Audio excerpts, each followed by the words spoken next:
बिहार में प्रथम चरण का चुनाव संपन्न हो चुका है और लोगों के बीच आकर्षण का केंद्र है और सभी जानना चाहते हैं कि दरभंगा के अलीनगर से चुनाव लड़ रही बेनीपट्टी की बेटी मैथिली ठाकुर जीतेंगी या हारेंगी।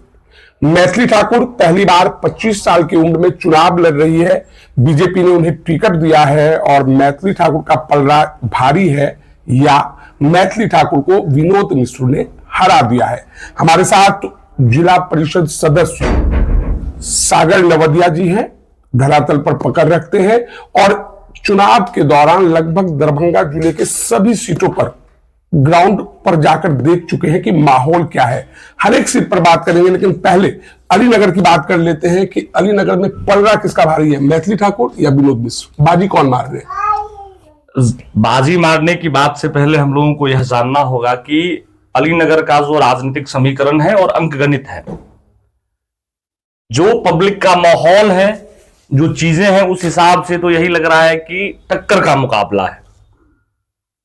लेकिन जब हम अंकगणित पे जाते हैं, पिछले चुनाव की बात करते हैं, लोगों का ये सोचना कि पिछली बार विनोद मिश्र जी 3100 वोट से हार गए थे इसलिए उनको ऐसा वैसा, हाँ वो एक फैक्टर है।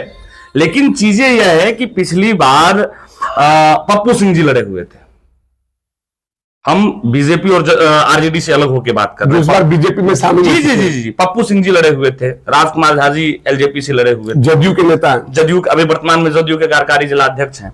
ये दोनों जब चुनाव लड़े हुए थे वहां पे, तो लगभग 20,000 वोट मिला, इन लोगों को मिला हुआ, दोनों को 10-10 हजार लगभग। और जब हम उस वोट बैंक को देखते हैं तो मुझे ऐसा लगता है कि उस वोट बैंक में मैक्सिमम वोट एनडीए का था, एनडीए पक्ष का वोट था। मुझे यह समझ में नहीं आ रहा है कि विनोद मिश्र जी या उनके समर्थक इस अंतर को पाटेंगे कैसे, या फिर हम कह रहे हैं कि विनोद मिश्र जी का ग्राफ बढ़ा है। अगर ब्राह्मण गांव की आप बात करें या एनडीए के वोट बैंक में सिंहमारी की बात करें तो निश्चित रूप से उनका वोट बैंक बढ़ा है, पिछली बार की अपेक्षा उनको वोटें आएंगी।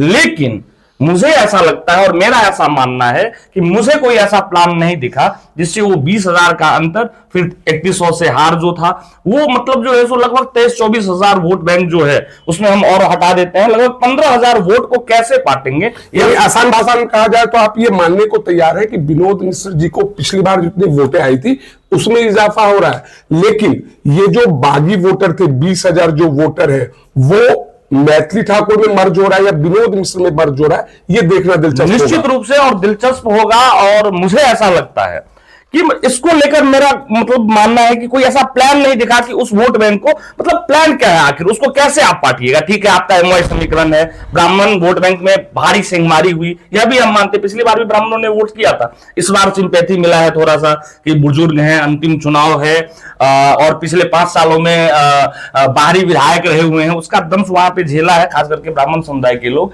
तो मतलब वोट बैंक बढ़ा है, लेकिन मुझे नहीं लगता है कि अंतर पाट पाएंगे। और आप मानने को तैयार नहीं है कि विनोद मिश्र जीत रहे? नहीं, हम यह मानने को तैयार अंकगणित के हिसाब से नहीं है।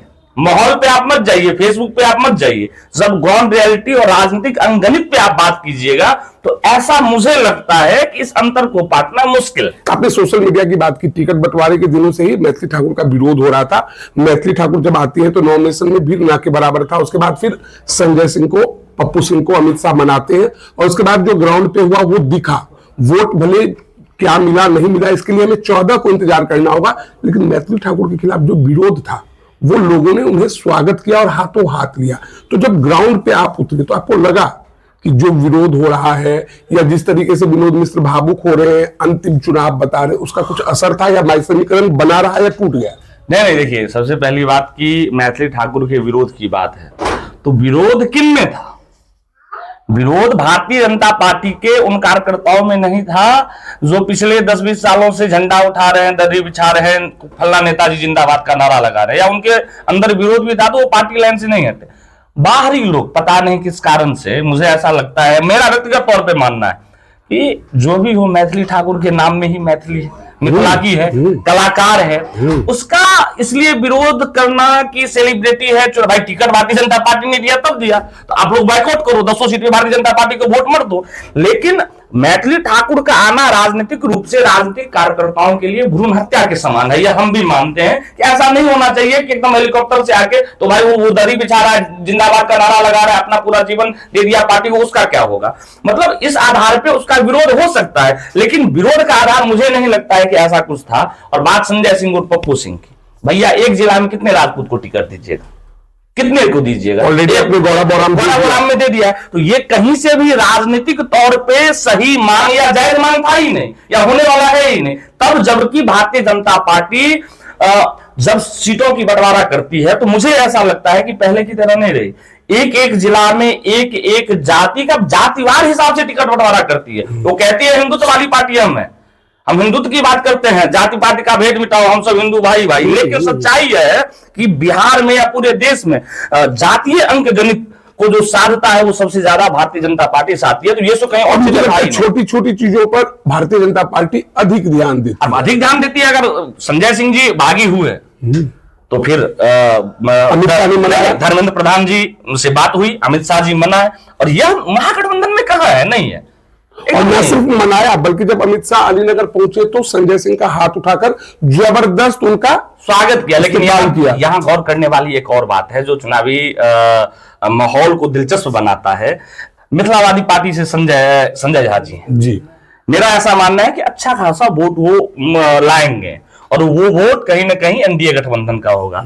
अब इधर चले जाइए जनसुराज से, वहां विप्लव चौधरी जी चुनाव लड़ रहे हैं।